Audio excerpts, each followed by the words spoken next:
আসসালামু আলাইকুম, সবাই কেমন আছেন? আলহামদুলিল্লাহ আমরা সবাই ভালো আছি।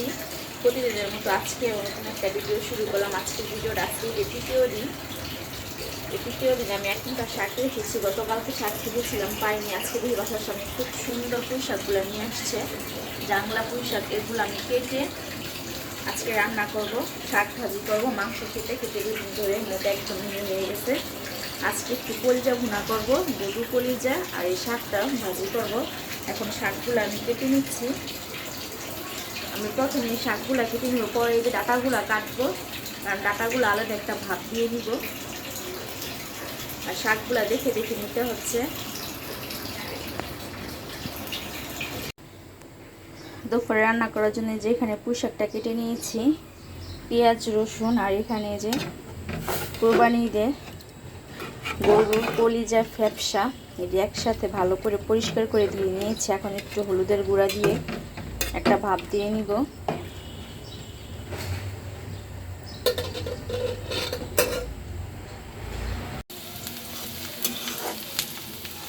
কলিজা ফ্যাপসাটা ভাত দিয়ে নামিয়ে রেখেছি। আর এখানে কলিজাটা ভুনা করার জন্য পেঁয়াজ গরম মশলা ভেজে নিয়েছি। আজকে আমি সরিষার তেল দিয়ে কলিজা ভুনা করব।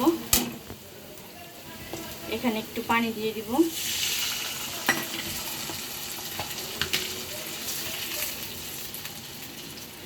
আর দিব স্বাদ মতো লবণ। এখন দিব আদা রসুন জিরা একসাথে বাটা, এটা দিয়ে দিলাম।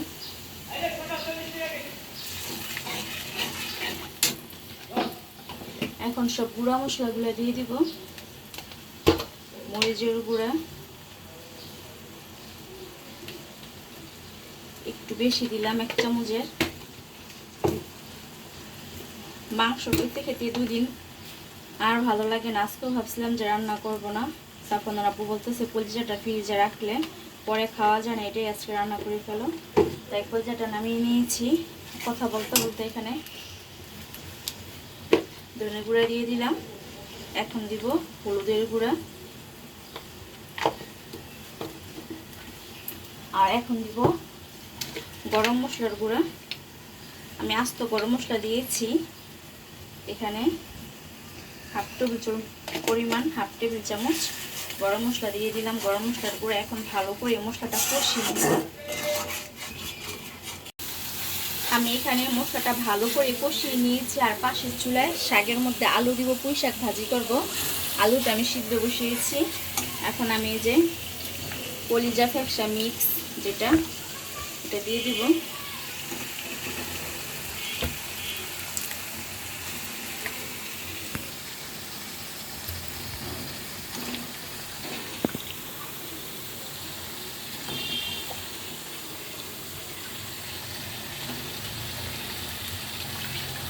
কলিজা আসলে ফ্রিজে কয়েকদিন রাখলে পরে আর মজা লাগে না, কেমন যেন মাটি মাটি লাগে।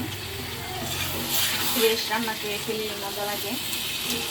আর মিক্স কলিজা ফ্যাপসা বুটটা সব একসাথে মিক্স করে রান্না করলে ওটা তো আরো বেশি মজা। এখন আমি কলিজা ফ্যাপসা এটা ভালো করে কষিয়ে নিব।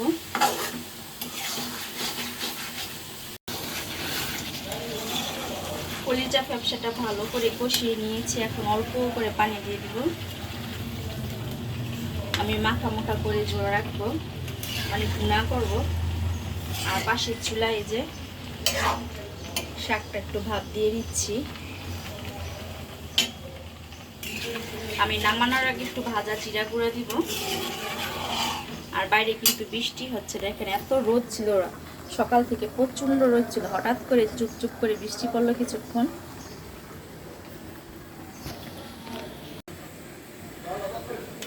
শাক বাগার দিব। এখানে শুকনো মরিচটা তেলের মধ্যে ভেজে নিচ্ছি। আর আমি পুঁই শাকের মধ্যে সবসময় শুকনো মরিচটা দিই। আর এখানে যে রসুন পেঁয়াজ, এখন এটা দিয়ে দিব।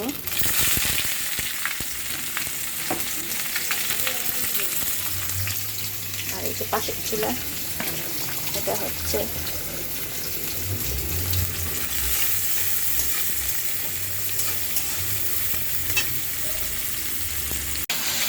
পেঁয়াজ রসুন বাদামি করে ভেজে এখন শাকটা বাগার দিয়ে দিলাম। পুঁই শাক দিয়ে আজকে পেট ভরে ভাত খাবো। আমার কিন্তু এই পুঁই শাক ভাজি খুব পছন্দ, আর পুঁই শাক তো আমার পছন্দ। পুঁই শাকটা যে কোনো সবজি, চিংড়ি মাছ দিয়ে রান্না করি, ভাজিতে যেভাবে রান্না করি না কেন। এটা আমার রান্নাটা হয়ে গেছে, এখন ভাত বসাই দিব। আমার এখানে কলিজা ফ্যাপসা, গরুর কলিজা ফ্যাপসা বোনাটা হয়ে গেছে, যে আমি একটু মাখা মাখা করে ঝোল রেখেছি। আর এখানে পুঁই শাক ভাজ করেছি, আর গরম গরম ভাত। এখন দুপুরের খাবারটা গুছিয়ে নিব আর আপনাদের কাছ থেকে বিদায় নিব। সবাই ভালো থাকবেন, আল্লাহ হাফেজ।